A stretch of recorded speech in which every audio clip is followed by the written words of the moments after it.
Yeah, I am talking to you concerning my father's book, Horseman Bold. I am writing to put to the people of Australia what my father's spirit urges me to say. Dan Kelly was Fred Leighton.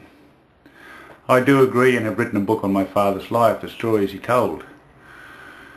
My father wants me to make important corrections to his story on the alias Dan Kelly used after escaping from Glenrowen. Don Sr. was unaware Steve Hart was said to have died in India. He now says Dan Kelly returned to Australia and used his mate's alias. Steve Hart had used Fred Leighton before he went to India. Dan, knowing this and also thinking of the Victorian police, knew how Steve Hart died overseas. This alias would be safe. The other user was dead.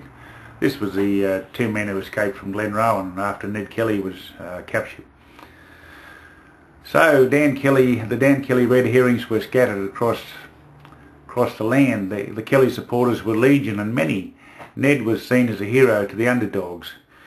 The ex-cons, the Irish rebels, transported from Mother Island and the poor, and there were thousands of them. No further interest to the police, Fred Leighton. Dan felt safe in doing so.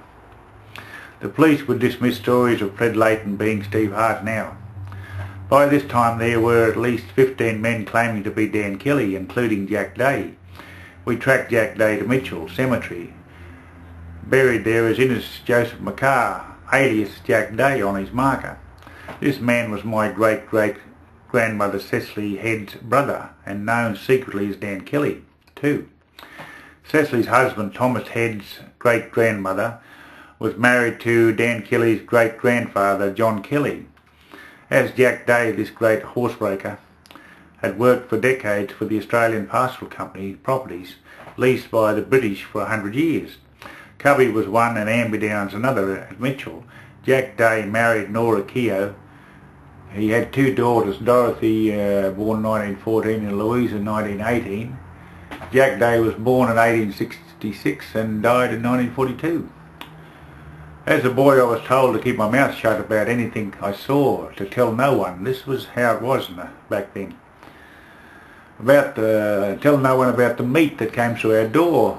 By the 1950s and the 60s, the free feed rabbit had myxomatosis and the early germ warfare, so you couldn't eat them. So the old squatters got rid of the rabbit, but next thing you know, people are eating his sheep, so didn't work so well. Aussies lived on rabbit during the 30s depression, and the result, sheep filled up the gap, as in Waltz and Matilda. Terrible loss of sheep for their squatter, hey?